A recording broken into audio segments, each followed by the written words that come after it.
ताड़ना से, पीटने से, दो सिकत और अधिक ललकारने और बार बार टोकने पर गुणयुक्त होता है। इसलिए ऋषियों ने ऐसे कहा है। बच्चे को ऐसा उत्सव और ऐसा विधान अपनाए जिससे बच्चे को उमंग और प्रेम हो। पहली बात तो हमारी भूल, हमारे आदिकाल से ऋषि मुनियों ने योजनाएं बनाई, आयुर्वेद के आचार्यों ने योजना बनाई, धर्मगुरुओं ने योजना बनाई और हमारे शिक्षक आध्यात्मिक व वेदांत के आचार्य, ज्योतिष के आचार्य, अनेक तरह के जो भी आचार्य ऋषि मुनि हुए, उन्होंने एक विधान, कानून यानी सीमा यानी मर्यादा रखनी यानी योजना, ऐसी ऐसी योजना ही थी। प्रथम तो हमारे संतों का एक यति है, जननी जने तो संत जने के दाता के सुर, जननी जने तो संत जने के दाता का सुर, या तीनों बिन रहे बाजनी मती गमावो नूर। हे जननी, हे माता, जननी जने तो संतों को, विद्वानों को जन्म दे, जो ज्ञान का हरण करे, अंधकार का हरण करे, इस लोक का सही सिखाए और परलोक सुधारने का काम करे, ऐसे संत विद्वान को जन्म दे। जननी जने तो संत जने का दातार को जन्म दे, जो अविलाओं को देवे, गरीबों को देवे, दुखी दीन दुखीहीन को देवे, ऐसे दान दाता को जन्म दे। जननी जने तो संत जने कह दाता कह सूर, या सूरवीरों को जन्म दे, जो सूरवीर समाज की रक्षा करे, परिवार की रक्षा करे और देश की सीमा पर रक्षा करने वाला ऐसा सूरवीर हो, देशभक्त हो, राष्ट्रभक्त हो। या तीनों बिन रहे बाजनी मती गमावो नूर, या तीनों बिन कुपात्र, रोज लड़ाई करने वाला, रोज उग्रवाद पैदा करने वाला, शराबी कबाबी झगड़े रोज इधर उधर से लाने वाला, कई तो ऐसे अंकगर्म, कई गुस्से में आकर माता पिता ऊपर से कहते हैं, अरे ऐसे तो ऐसे औलाद तो नहीं जन्मता तो ठीक रहता। ऐसी भाषा बोलनी भी पड़ती है, क्योंकि माता पिता ऐसा को शब्द नहीं कहते, परंतु जब वह अक जाते हैं, वह उसको तंग आ जाते हैं, तो वह कह सकते हैं कि अरे ऐसे पुत्र से तो मैं निपुत्रा ही अच्छा था। इसलिए संतों ने कहा है, जननी जने तो संत जने कह दाता कह सुर, या तीनों बिन रहे बाजनी मती गमावो नूर।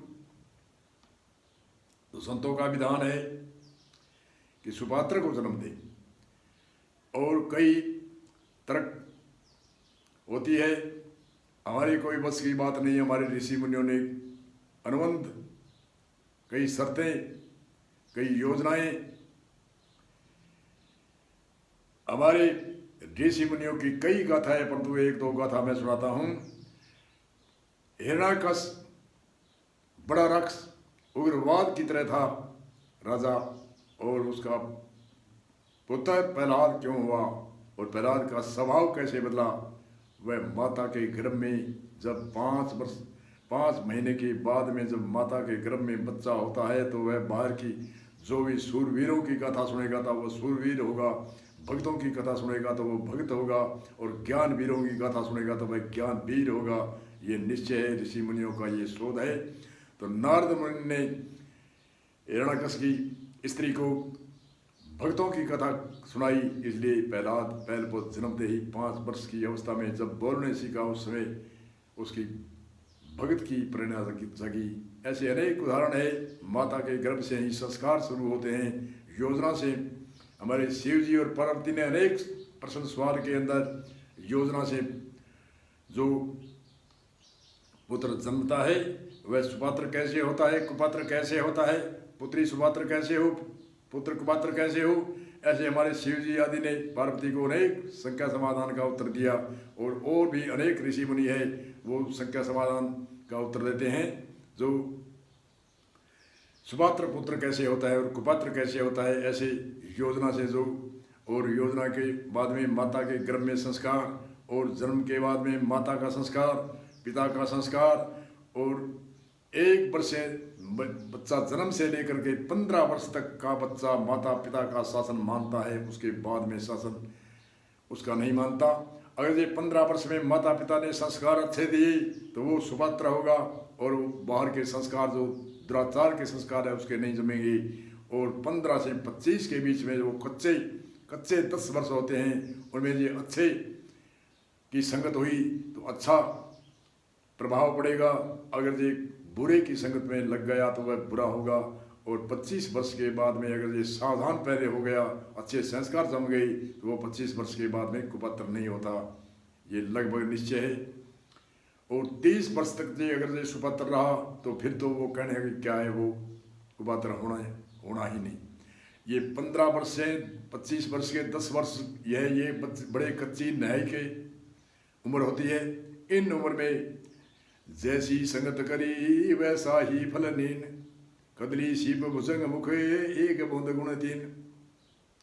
बस जैसी संगत करी वैसा ही फल लीन। तो हमारे ऋषि मुनियों ने जन्म से पहले से लेकर के योजना शिव पार्वती ने बताया, सुपात्र पुत्र और कुपात्र पुत्र कैसे होता है। शिव सूर्योदय में आदि अनेक ऋषि मुनियों ने गुरु शिव जी की गुरु गीता में आदि में और अनेक ऋषि मुनियों ने बताया सुपात्र कैसे होता है और कुपात्र कैसे होता है, उसकी योजना। और गर्भ में 5 महीनों के बाद में अच्छे संस्कार सुनने, और उसके बच्चा जन्म से लेकर के जब बोलने की भाषा माता पिता ऐसे एक बे में उसके अंदर ऐसी ऊर्जा भरे बोलने की भाषा। बच्चे को मारने से गुणयुक्त और पीटने से दोष युक्त होता है, इसलिए उसको अंदर से प्रेम ऊपर से भय, और ऐसे बच्चे को एक उत्साहित बना करके उसको बच्चे को संस्कार देवे, उसको तैयार करे, तो वह बच्चा संस्कार ही होगा। एक बच्चे को संस्कार देने से बहुत पुण्य होता है, क्योंकि वो कितने भी आगे संस्कार बढ़ाएगा इसकी कोई सीमा नहीं होती। एक अज्ञानी को ज्ञान देवे सारी पृथ्वी का दान देवे। एक अज्ञानी को ज्ञान देता है तो सारी पृथ्वी के दान के समान मानी जाती है। एक माता अगर ये बच्चे को संस्कारवान बना दे, एक बच्चे को सूरवीर बना दे, एक बच्चे को ज्ञानवीर बना दे, एक बच्चे को दानवीर जन्म दे, तो कितना पुण्य होता है, वह कितने ही आगे विस्तार करेगा। इसलिए हमारे संस्कारों की यहाँ पहले भूल हुई, यहाँ चूक हुई, इनके कारण से संस्कार नहीं जमते। और दूसरा, हमारे भारत के अंदर संस्कार क्यों नहीं जमते कि आज से 200, 250, 300 वर्ष पहले, 200 वर्ष पहले मानो हमारे समाज का शासन था 80-90%। परिवार का शासन, समाज का शासन, और सारी 36 कौम सभी जातियों का एक शासन था, अलग अलग नहीं था। अगर ये चोरी करता तो उसको चोर को मुंह दिखाने के लायक नहीं रहने देते। बलात्कारी करता तो उसके फांसी से भी उसका अपराध ऐसे दंड देते थे जो आज फांसी से भयभीत नहीं होता, उतना उससे भयभीत थे। हमारे समाज के अंदर सरकार का शासन तो उस समय 15-10% था, समाज का शासन था, सरकार का शासन कम था, और समाज का शासन 80% था। जो भी कोई अपराध करता था उनको समाज का भय लगता था। गांव के अंदर कई 5-7 मुखिया होते थे, अगर जो कोई अपराध करता तो उसको दंड देते, तो सारे गांव वाले को क्यों नहीं बोलते थे इसको क्यों दंड दिया। पहली बात तो सख्त दंड के कारण अपराध होता भी नहीं था। 1-2 गलती में माफी मांगने पर माफी भी मिलती थी, और मारपीट भी नहीं होती थी, और फांसी तक भी नहीं होती थी, और फिर भी अपराध नहीं होता। क्यों? ये समाज का शासन 80% शासन था। आज से 100, 150, 200 वर्ष पहले अंग्रेजों के शासन में भी था, इस्लामी शासन में भी था, उससे पूर्व काल में तो कहना ही क्या है। आज से हमारे कई अंग्रेज़ों की शोध है कि भारत के अंदर कोई चोर नहीं है, भारत के अंदर कोई निकम्मा नहीं है, भारत के अंदर कोई अनपढ़ नहीं है। ऐसे हमारे अंग्रेज़ों का शोध की हम चर्चा आज भी सुनते हैं, यूट्यूब में सुनते हैं और इतिहास में भी पढ़ते हैं। ऐसे अंग्रेज़ों ने पहले सर्वे किया था कि भारत के अंदर धनवान है कौन, किसान बढ़िया सभी, कोई गरीब नहीं, कोई चोर नहीं, कोई डकैती नहीं, क्योंकि धन माल फुल है। कौन करे डकैती? वो करता है जिसके पास कुछ नहीं होता। कोई निकम्मा नहीं है। ये भाषण बोले थे यूरोप में सर्वे कर्ताओं ने। तो हमारे भारत के अंदर 80% समाज का शासन होने के कारण से कोई अपराध नहीं करता था, क्योंकि समाज का 80-90% शासन था। अगर पहली बात तो झगड़ा होता भी नहीं था। अगर ये झगड़ा होता तो हमारे समाज के जो मुखिया होते थे वह झगड़ा जिसका दंड देना था दंड देते थे। कोई माफ़ी मांगने वाले को 1-2 बार माफ़ी, उसके बाद में सख्त दंड। और अगर ये लड़ाई झगड़ा पहली बात तो अपराध जो सख्त दंड थे उनके कारण से होता भी नहीं था। अगर ये होता तो गांव वाले जो दंड लगाते थे तो कोई सू नहीं करता था। अगर जो आप कोई ऐसा झगड़ा होता जिसके गांव वालों को समझ में नहीं आता तो हमारे आसपास के कई गांवों में कई मुख्य कई न्यायकारी पुरुष महापुरुष थे जो घर गृहस्थी थे, उन वे न्याय करते थे। ऐसा प्रमाणित न्याय करते थे, जो प्रमाण दे करके न्याय करते थे और आसपास के लोगों को उसको मानना पड़ता था तो मानते थे। तो झगड़े नहीं होते तो थाना कहाँ था? चौकियाँ खाती। चौकियाँ थाना हमारे बड़े बड़े छोटे छोटे चौके बड़े बड़े शहरों में भी नहीं थे। बहुत बड़े शहर थे उनमें चौकी या थाना या वकील बड़े राजघराने में राष्ट्र के बड़े राजा थे उनके यहाँ एक चौकियाँ हो मिलिट्री फौजी थे। और बाकी नौकर गांवों में और नौकर शहरों में कोई भी चौकियाँ नहीं थी, कोई भी थाना नहीं था, कोई भी मजिस्ट्रेट, कोई भी कोर्ट, कोई भी नहीं थे। अपने आप झगड़े शांत होते थे। क्यों? समाज का शासन था, परिवार का शासन था, एक जाति का शासन नहीं। 36 कौम सभी जाति सब मानव मात्र एक समान रहते थे। उसका जाति चाहे उसकी कुम्हार वे, चाहे लोहार वे, चाहे कुम्हार वे, चाहे सुनार वे, कोई भी हो, परंतु उसका शासन एक था। समाज का शासन एक, सभी समाज मिलकर के 36 कौमों का समाज का शासन, 80% शासन, कोई भी अपराध नहीं होता था। आज जो कोई बुढ़ा बुजुर्ग अगर ये कोई बच्चे को किसी को कह दे तो उसके बच्चे वो खिल्ली उड़ाते हैं। पुराने समय में जो एक बुजुर्ग आता था, एक शब्द कहता, बच्चों ऐसे मत करना, तो बिल्कुल बच्चे एकदम शर्मिंदे होकर सारे लुक जाते थे। और आज बच्चे सामने बुढ़े बुजुर्ग के एक शब्द जो सही बात कहता है ऐसे मत करो तो उसकी खिल्ली उड़ाते हैं, उसकी नकल करते हैं, उसके परिवार वाले हंसते हैं, उनके समाज आसपास के हंसते, अरे अच्छा कहा अच्छा कहा। यही तो यहीं तो बिगाड़ हुआ है। और कहाँ बिगाड़ हुआ है?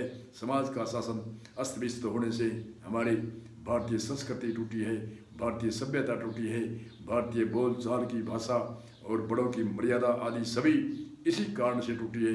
यही मूल जड़ है। जो भारतीय समाज का शासन 80-90% था, उसमें कोई फांसी नहीं लगती थी अपराधी की, परंतु जो अपराध करता उसको ऐसी दंड सजा देते थे, 1-2 बार संकेत करते थे और उसके बाद ऐसा दंड उसको कोई भी समाज गांव का परिवार का उसके दंड के देने के चूं नहीं करता था। वो कहे परिवार वाले कहते अच्छा है, आगे करेगा नहीं, दूसरा देखेगा वह भी नहीं करेगा। और आज जो घोटाला करने वाले हैं, जो बड़े बड़े रुपए पैसे करोड़ों के घोटाला करने वाले हैं, उनकी जी कानून के दायरे से जेल होती है। तो जेल से जब उसको छूटते हैं या जमानत मिलती है कोई, तो उसको एक सम्मान करके नारा लगा करके कई पब्लिक में ऐसी है जो उसको नारा लगा करके जाते हैं और उन्हें भी शर्म नहीं आती। अरे अपराधी था, कानून ने, कोर्ट ने, बड़े बड़े जजों ने इसको फैसला दिया था, ये इसने घोटाला किया है, इसने गमन किया है, इन्हें ऐसे ऐसे किया है। और उनको हमारे आज जो देश के अंदर कई ऐसे जो अग्रणीय जो देश के कर्णधार बन रहे हैं, जो कहते हैं हम राष्ट्रभक्त हैं, वो उनको नारे लगा करके सम्मान करके उनकी जय बोल करके घर में ले आते हैं। ऐसे होने से तो ये हमारे समाज में भारतीय संस्कृति लुप्त हुई, भारतीय सभ्यता लुप्त हुई, भारतीय मर्यादा लुप्त हुई। भारतीय संस्कृति सभ्यता व मर्यादा इसीलिए तो लुप्त हुई है। इसलिए आज भावी पीढ़ी है, इनको सावधान होना है। वर्तमान पीढ़ी है, इनको सावधान होना है, तो आगे भावी पीढ़ी आने वाली सक्षम हो। इसलिए आज से नौजवान बालिकाएं सावधान होकर के अपनी मर्यादा को अपनाए, अपनी संस्कृति को अपनाए, अपनी सभ्यता को अपनाए। अपने जो बुजुर्ग और जो भी हमारे पूर्व के ऋषि मुनि, वेदाचार्य, कोई आयुर्वेद आचार्य, कोई ज्योतिष आचार्य आदि आदि जितने भी ऋषि मुनि आचार्य हुए, उनकी मर्यादा पर आएंगे तभी हमारी संस्कृति बचेगी, नहीं तो पतन होने वाली है। इसलिए आज से ही वर्तमान के नौजवान बालक बालिकाएं सावधान हो। बोलो।